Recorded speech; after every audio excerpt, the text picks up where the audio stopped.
Morning, DBS. Good Friday morning. It's the weekend. Welcome to the weekend. WTF. That means welcome to the weekend. I don't know what it means in your neck of the wood. It's welcome to the weekend. Right. Let's see what the news desk is saying, and then we'll come back in a bit. Good morning. Caribbean and African countries have been urged to collaborate to advance demands for reparations for the transatlantic slavery and colonial era damages.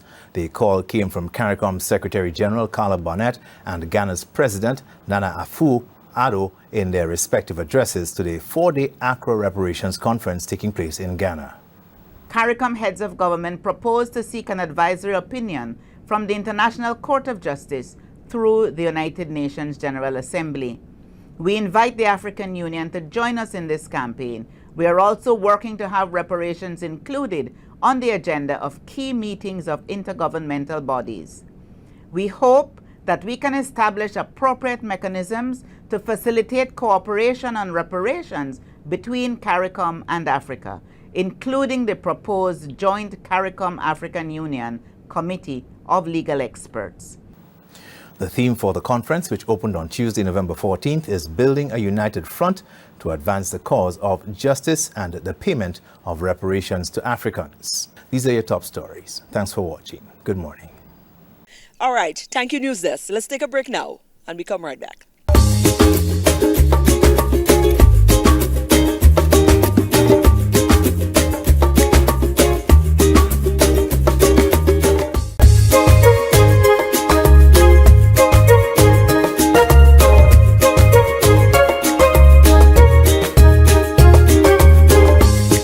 First feature, of course, this Sunday marks International Men's Day, and the Toastmasters Club, the Public Service Toastmasters Club, has got an event that they put on. We spoke with them. We're here we have a sit down with Lyndall Norville from the Public Service Toastmasters. Right. We've had them around recently, but in a different light, a different capacity. International Men's Day is what's on the cards for us, and that's coming around. And it's no it's no surprise that we have you here, Lyndall, because there's the Toastmasters Association is having an event for Men's International Men's Day. Yes, it's being held at the Sandals La Talk, right. Saturday coming at the 18th. What is it? Is it a panel discussion? Is it a conference? What is it? You can look at it as a combination of the both. There right. will be panelists who will be discussing a number of aspects of masculinity with regards to men. Right. And yes, conference in that we're inviting both young through to upper-aged men. The women are welcome to come along as well for that discussion. Okay. What is the theme for the International Men's Day? Right. So the theme, just so I get it right, yes. is embracing true masculinity. That is with regards to nurturing, strength, empathy, and purpose. Right. Now let's break it down, because a lot of the time we tend to. I want it from a man's standpoint now. When we speak of masculinity in regards to the men's side of things, how do you interpret that? How is that? Right. Well, that's the thing, which is one of the reasons we have in this conference. Okay. In today's world, masculinity is looked upon as something derogatory, because we see most persons taking in the thought that masculinity means being dominant, being violent, not having respect for each other's thoughts or feelings, especially with regards to the opposite sex. But it's happening a lot amongst men as well. Yes. So what we are trying to do is to have this short moment with some of the up-and-coming people to take a pause and bring them back to what true masculinity is versus what is going on today. And with regards to my perspective on it, I think true masculinity is what everybody's looking for, from a wife looking for a husband, some parents looking for their sons, somewhat of the what you'd call the quintessential man. He has to embody not just strength in terms of physical strength, but also mental strength, emotional strength, have some level of emotional IQ, where you can relate to a society, the family, get out there and do the things that are expected of you as a man, a leader. And I can assure you, as we look around with regards to leadership, that is lacking very much, that sort of masculinity. We find a lot of the abrasive, sort of violent behavior being promoted and being looked down on by men and women as what they call masculinity. But that isn't what it started out to be. Right. It has evolved, and it is not a gender thing. It is more what society expects of a man in terms of how he should behave, his comportment. And that is changing so much around the world, and we need to take a pause, look at ourselves, especially in the Caribbean, within the Caribbean context, how we as men from boyhood going up through to manhood, how do we fit in, what do we not do, and what's expected of us to be able to have a successful family, community, country, region by extension. Right. You speak about what is expected of us as society, what is expected of us from the whites, what is expected. Over the years, in terms of, trying to find balance with all of that as well, we heard a lot and seen a lot about, trying to get men to be a little bit more forthcoming with their emotions, which started to become a little point of tussle, because again we from our understanding think that masculinity means that a man is not supposed to be crying, a man is not supposed to be showing emotions, and these sort of things. You were saying now that taking back up that role that we know man supposed to be that strength, physically, emotionally, and otherwise. Does that mean that we are getting too emotional now as men? Is that what it means? For clarification, I'm just saying. Yes, there should be a certain level of emotional intelligence and, of course, displaying emotions. But with the evolving of it, society has put a lot of pressure on men, almost tipping the balance, where, yes, that sort of behavior is no longer looked upon as being masculine. And if you think of it, a well-rounded person, man or woman, holistically, should be able to display all of these qualities or virtues. And that does include being emotional when needs be, not to carry the load and keep it to yourself, bottle it up. And what you find happening is the only form of release is some sort of violence act at the slightest, problem. So because they don't know how to handle, they're having these emotions, and because they're taught that if you show this, correct, this is going because to be they are taught, they are interpreted brought like up this, that way. Yes. So they lash out in a different form. Yes. So we need to start. We need to start making that change, making them understand that it's all right, it's okay to do that, and not just the men, but also for the women to understand and accept it, because we have two areas to deal with, well, three, apart from themselves, with regards to how they interpret that. You have other men who may belittle them, and that's not good, and then you have women who that's right, in some of the Caribbean context, this person is soft, he is girly. That is not the way. We are all human beings, we all have these qualities about us, and I think we should be able to be allowed to express them in a positive, upbuilding manner. Well, that sounds like we're in for something really amazing at that panel discussion. You're going to be part of the discussion, I hope? I will be there, oh, yes. Certainly. Right. So here's what. How can we be part of this? It's going to be at Sandals La Talk. Sandals La Talk, on the Saturday. 18th. From what time? Starts at 6:30 up until 9. Right.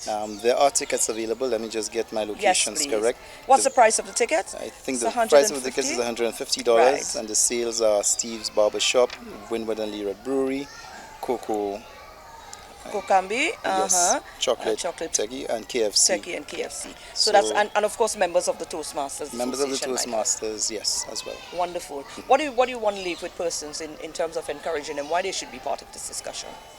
I think given a lot of what's happening these days, especially with regards to a lot of the violence we see with the young people now of late after school amongst the boys and girls, I would really like to encourage both parents and teachers and other persons who have young people within their surroundings to encourage them to make some time to come in and give it a listening ear. At least we are not here to try to convert or change people. We're just imparting some information which I think would be helpful to everybody, not just on a personal level, but throughout the community as well. Thank you so much. I can only see how well this can go down. I think anybody should not pass up the opportunity to be a part of this amazing discussion. Indeed. Wonderful. Thank you. Thank you for your time. All right.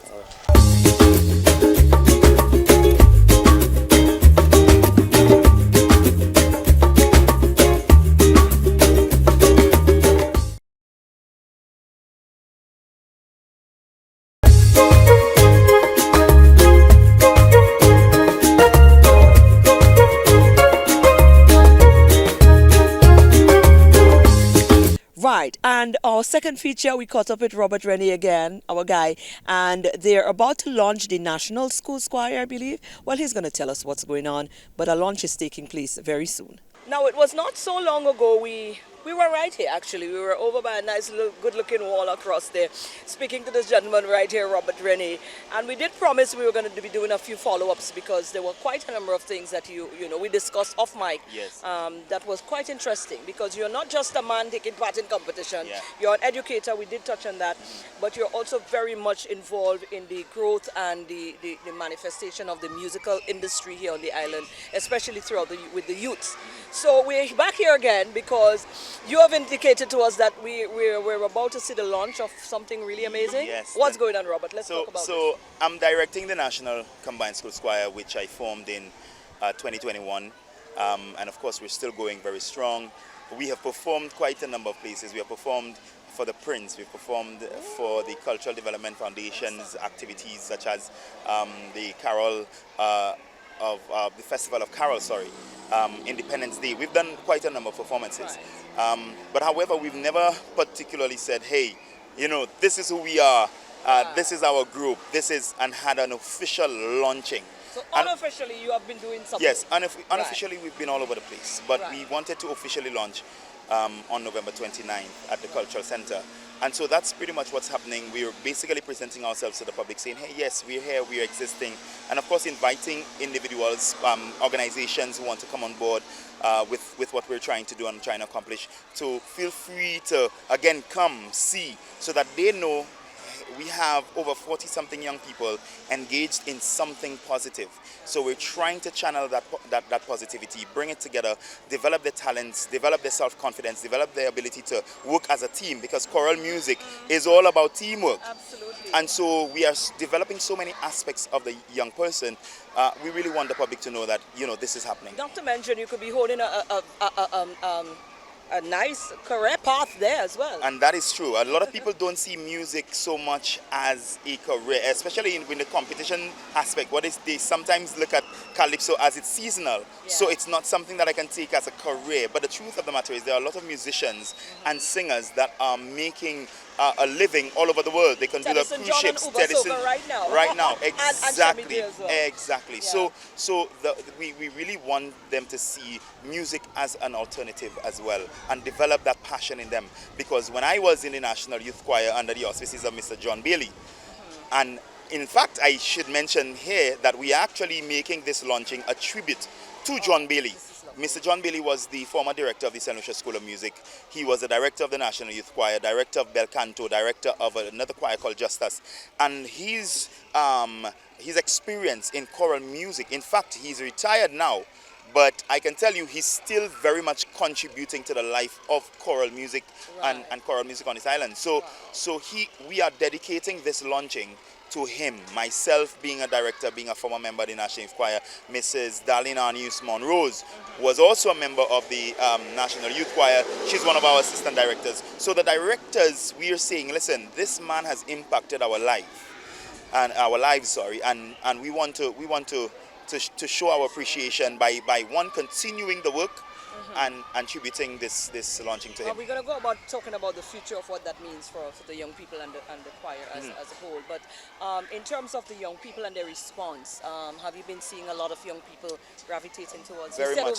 I'll tell you what, we've had to actually stop taking in members. Because one of the things a choir is an expensive venture. Because one, you have to understand the vulnerability of the youth. Things like transportation are very expensive. So when you have to transport 50 students to a particular location, and then from the location you have to drop them back home. At their home, individually. So it's an expensive venture. And at one point we just had to say, listen, we can't. Because people were calling and saying, how can I get my child? Or a young person might come and say, Mr. Rene, this person wants to join the choir. So we are getting a very strong response from people wanting to join. We are going to open it up again, I believe, after the choir has launched. Right.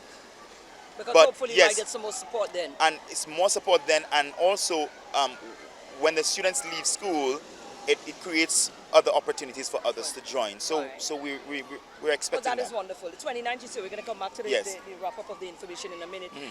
It's a hope to, because we've seen other islands we do that on a regional level, is that part of the cards? It is part of the cards. The choir has actually, there is a gentleman that when I love this experience when we went to Tobago when I was a member of the National Youth Choir. And I met with a gentleman by the name of John Arnold. John Arnold has been a director of the Signal Hill Alumni Choir. And back then, the secondary school choir at the time, we went and do an exchange program with that Signal Hill school. And we met him. So when we went to Curry Festa in 2019, we touched base again. He came down to St. Lucia to do a workshop for our choir about 2 years ago. And he's told us that, listen, I would like to invite you all to Trinidad to come to. So the invitation is there for us to at least travel, to go to another island and to have the choir actually perform on another stage, probably even bigger than ours. So that exists, and we're hoping that we can make that happen in the near future.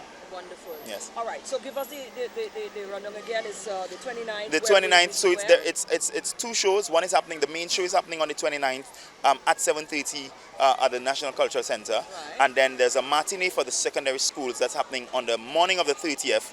At 10 a.m. also at the National Cultural Center. So that they can get the tickets, they can purchase at the door. All we want, the ticket price is $40 for the adults, $20 for the children under 12, and for the matinee, for the secondary schools, they pay $20 for that show. So just tell them show up. Absolutely.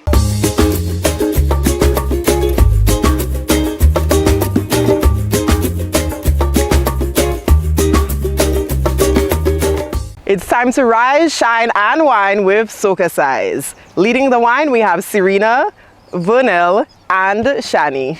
Let's get ready to sweat with SocaCize.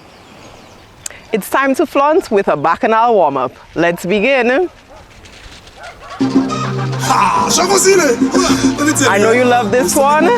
We're just vibing and feeling the music. Let's go.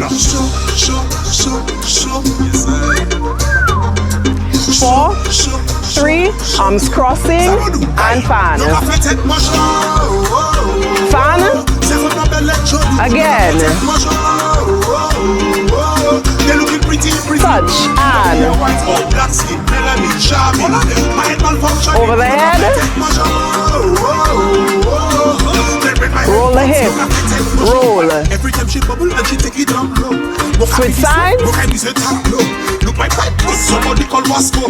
Wind down. 4, 4, 3, 2, up and 4, 3, 2. Take the arms. Again.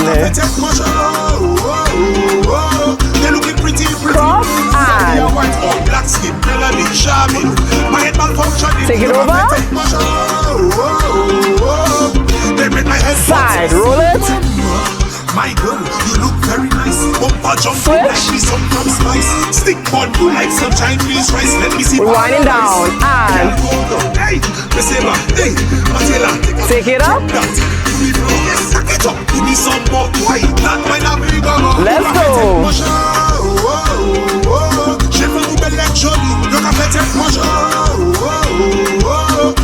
Cross the arms. Hey, hey.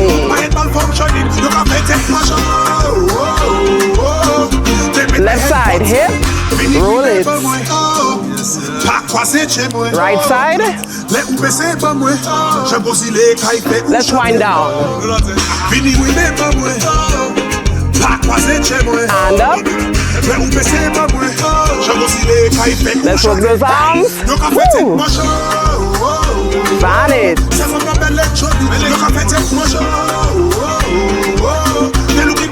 Touch.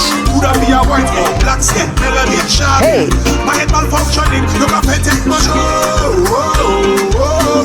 Left side, roll it.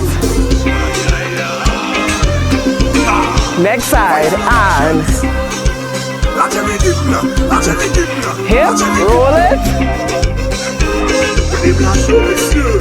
Take it up with the arms. Fan it.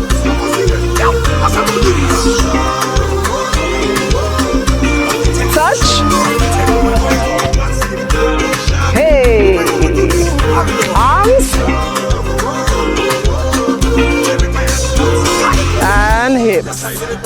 hot. Let me tell you, 120 million degrees Celsius. These ladies, they make my head hot. Why you want down low? Head take no show. Mirror.